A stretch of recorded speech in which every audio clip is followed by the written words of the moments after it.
Howdy guys, my name's Shelley Cox. I'm the founder of Your Business Compass, a small business owner, and ready to help you finish 2025 as best we can.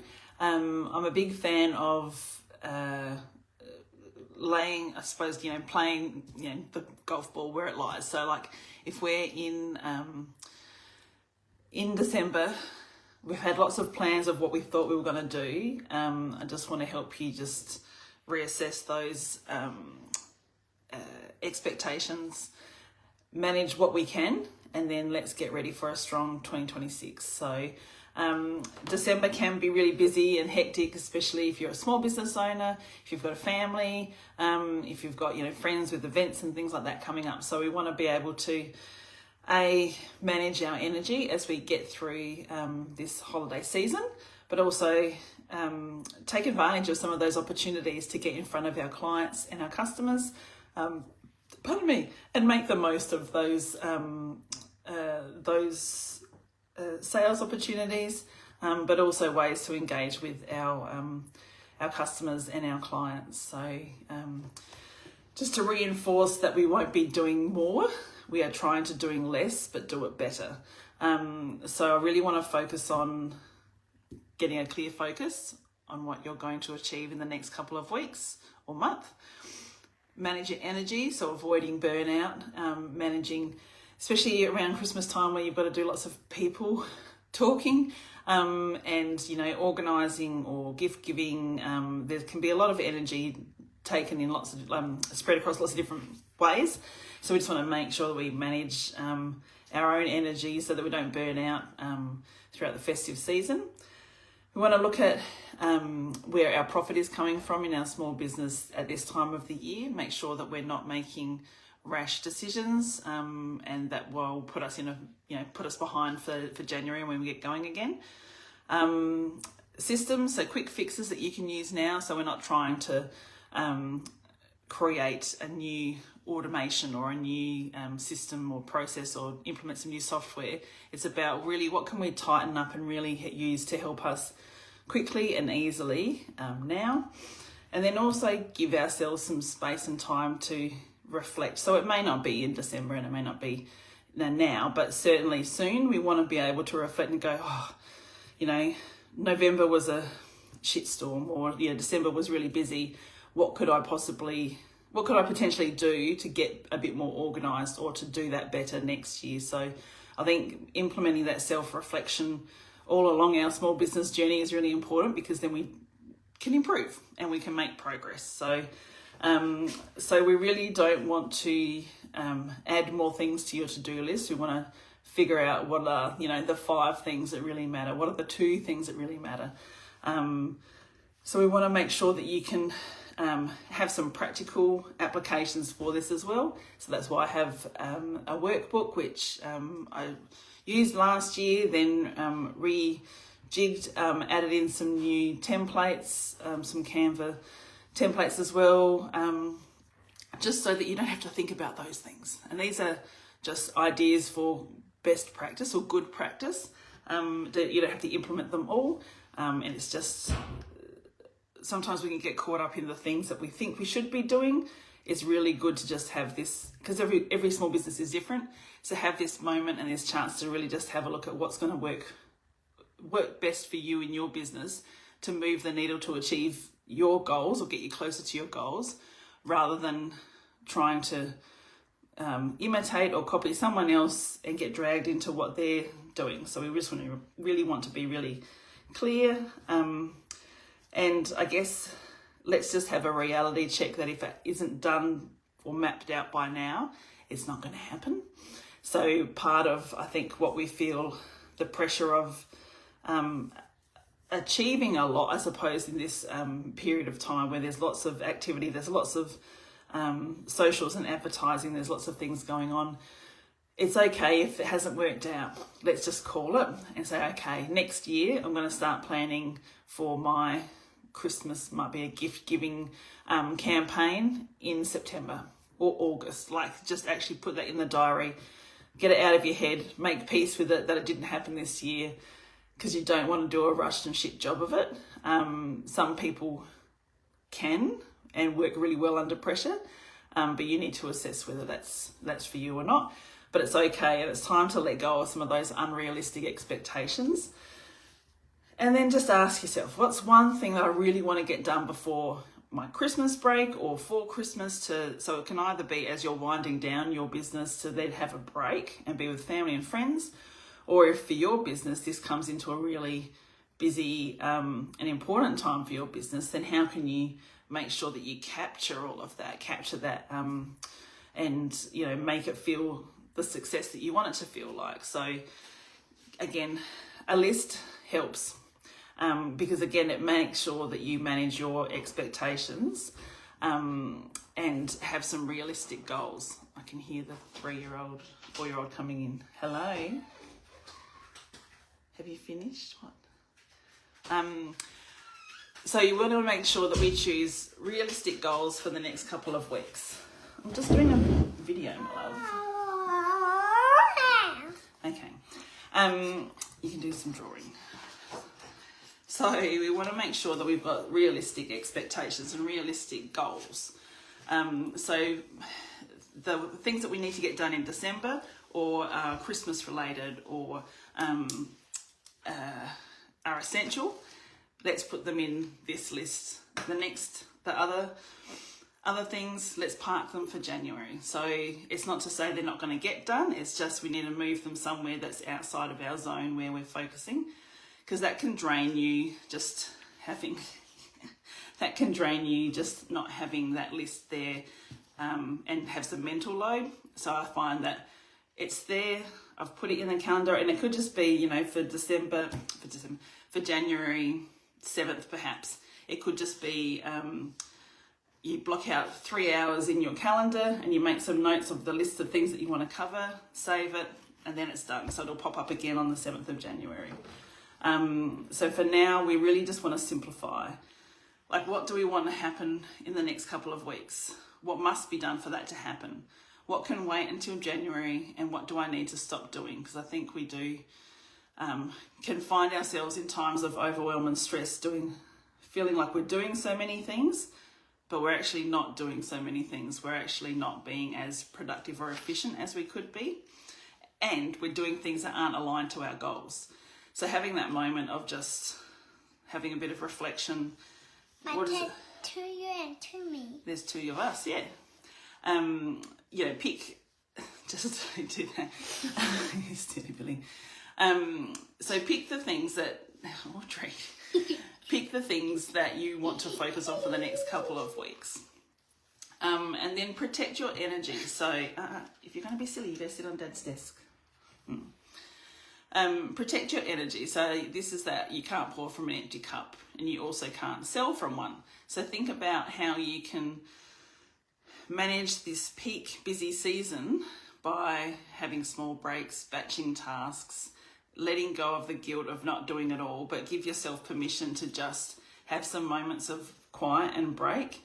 And if you're having one of those days where your brain just won't cooperate, stop, reset, and don't push through, or find something else to do for a little bit. So just work out your own plan that you know how you can work best. So having a little bit of forethought about that. I know certainly if I can see that I've got, quite a few days in a row where I'm people, making sure that I've just got a little bit of space there, and it may be it's a walk in the morning, or it's just somewhere where I'm not around people, just to preserve my own energy. As much as I love talking, it does tire you out. The next thing that we want to have a look at is our profit margin. So making sure that we're focusing on where we're actually making our money this season. It can be a time where we're spending a lot more. But in busy times, it's really good to look at what's your best sellers, what's your best sellers that you can maybe put in bundles that are easy to put together. No, not talking while we're on the phone. Your low effort, high margin offers. So again, not trying to launch something new if it hasn't been done by now. It probably shouldn't be done. So just try and be okay with parking that, and then put a plan in place to do it properly, either for next Christmas or it may be for the next season that comes up, and go, I really should get this, new product offering on the go earlier. So pop that into the calendar. Can you hop down and sit on Dad's desk, please? You take your drawing. Or you just stand there. So really just sort of simplifying. So find those offers that are best sellers, low effort, high return tasks that you're not having to create something brand new from scratch. Find the things that are easier to do. Just want to be on the TV. So numbers that you need to know. I'm a big fan of, checking in and making targets, because again, you can't grow what you don't know or what you can't measure. So making sure that for December or January, you've got your targets for revenue, your number of bookings or products that you want to sell.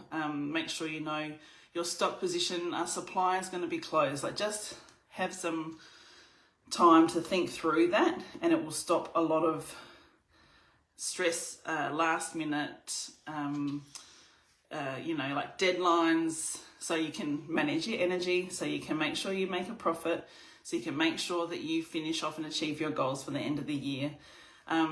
Make sure you know when you may be low on staff, or when you need extra staff, if you've got a team, when people are taking holidays. So all of that stuff, if you haven't done by now, let's get that really knuckled down. But again, what we want to try and do is build this into our business system so that we're not scrambling at the end of the year. But for now, let's just get to know those numbers, so then we can be more prepared and not be as reactive, be a bit more proactive. So next up is about sort of delegating and automating, and I say that this is about how we can survive and also free up some of that mental load that we do have. So this can be, and as a small business family, is very closely linked to how we operate in our small businesses. So it may be that you can't delegate or automate anything in your business, but it may be on the home front there can be a little bit more wiggle room there if you've got older kids that are home from school holidays now. There may be tasks that you can maybe just go, look, every week I need you to do this. Yeah. Oh, okay. Well, thank you. Can you take Missy May? Okay. So have a think about what can I automate, what can I schedule so that I don't have to think about it again. And again, like one of the things, thanks mate, older siblings can babysit for a little bit, which is good. But it can be thinking about, can you batch your marketing? So you go, you don't have to be posting every day. You can actually batch and schedule it, have a bit of thinking, about it. You can schedule emails to go out. So use our workbook. I've got in there links for, email templates to send for your customers. Put your own spin on it, but it's about thanks for your patronage this year. Could be here's our closing dates. Some of that communication always, I find, drops off when you get really busy, particularly if you're in a retail situation, when there's lots of customers or there's lots of, clients to service to finish off things by the end of the year. Usually that marketing, the socials, the email communications are probably the first ones to drop off. So if you can do a little bit of batching and planning ahead to pre-schedule those, that can help. If you run an emailing system like MailChimp or Klaviyo or something like that, you can resend unopened emails. So you don't have to come up with a new email. You can just resend to those who didn't open it. Maybe change the content, the subject line. But again, find some ways to build that in to make it easier, so you don't have to keep coming up with fresh ideas all the time. So there's templates there. Please use them. So things like sharing and some quick wins that you can have, as I said before, is about that sort of quick sort of communication strategy that you can have over the Christmas. So think about it, plan it, pre-schedule it, tell customers your opening hours, cut-off dates for deliveries, your popular items, stock updates, what to buy and when. So there can be quite a few quick wins that you can put out there, rather than thinking, and again, we would want to have a marketing strategy that's in place the whole year, and we're looking at it, but this is sort of it's too late now. We're in December. We've got to get some shit done. So let's just put together these few things that we can put out there that shows our customers that we're engaged at this time of year, we're excited about this time of year, and that we value them as customers, and we can communicate with them, key updates that they need to know at this time of the year. Some other quick wins is, pushing or talking about your top products. So again, let's not go through the whole strategy of how we're marketing, maybe our lower performing products or services or things that, take a little bit more time to understand or to onboard somebody with. Let's go for quick wins. What are the things that people are most, most likely to buy, purchase, to convert on? Add links to how they can do that, whether it's a book now, contact me, DM, tagged products on Instagram and Facebook in Commerce Manager.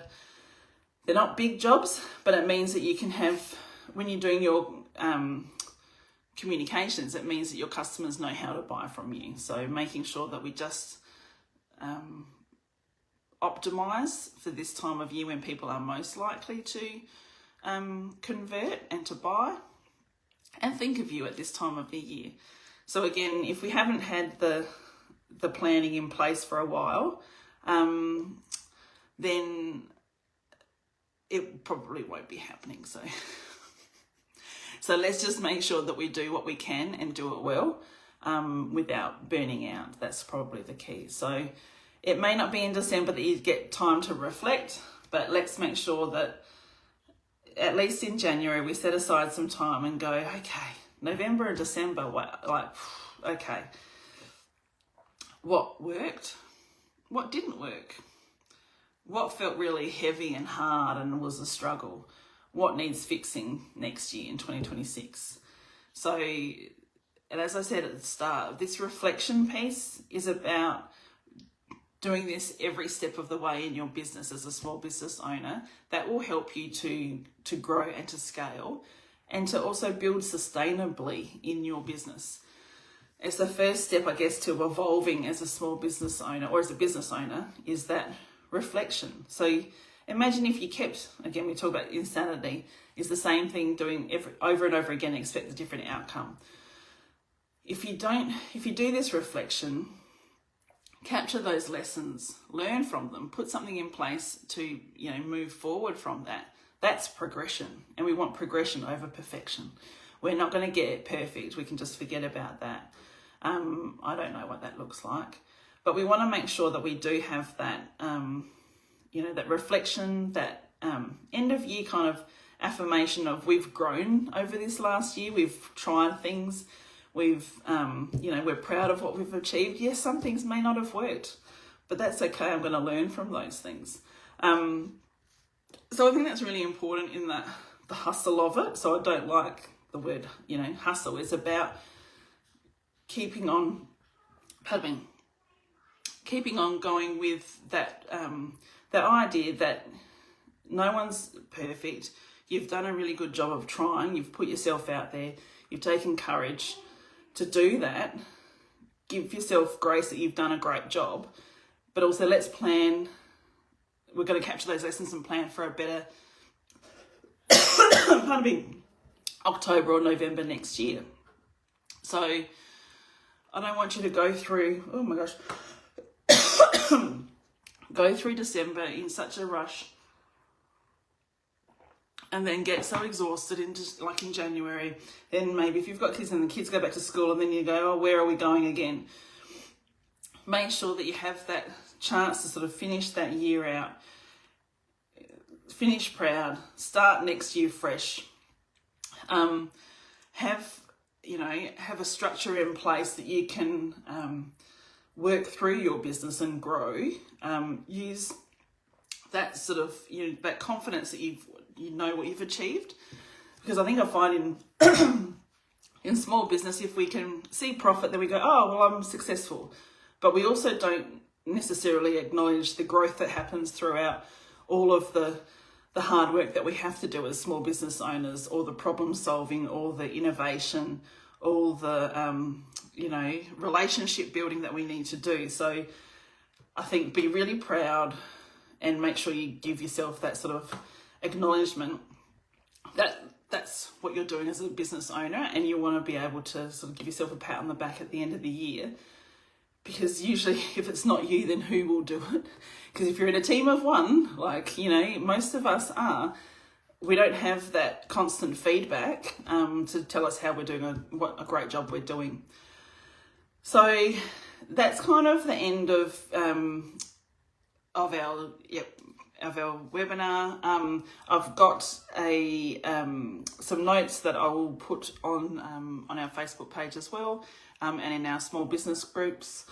And we've got our guided intake, which starts on January 1st. So if you've liked some of this, you know, content and structure, and want to be able to just sort of help tick a few boxes off as you grow in your journey as a business owner, that's certainly what we've got planned. So we've got weekly live group coaching, instant replays, accountability, compass guides, so not just myself but other small business experts that will be there to work through our online course, which is 6 topics month by month. So it's just sort of stopping the overwhelm, having accountability, so then you can actually build towards a much more stronger and sustainable business. So then by next November and December, you'll be laughing. There'll be, you know, a bit more peace, a bit more calm, because you'll have had a plan. You'll have got some systems in place. You'll have got a strategy for your marketing. Your financial savvy will be, you know, covered, because you'll have your pricing right. You'll have your profit margins. So I do see that this is a way that we can help smaller business owners just sort of take control of their business journey rather than it just happening to them. Because I think that's sort of, I mean, from my experience, that's kind of how I felt, was it wasn't as structured as, you know, corporate life had been, which was nice, but it was also just really tricky to know, am I doing a good job? Is it working? Will it work? Am I on the right track? So check out the guided intake if you need some extra structure and clarity for next year. But otherwise, have a great Christmas. Enjoy, relax, have great times with family and friends, and we'll see you next year. Bye.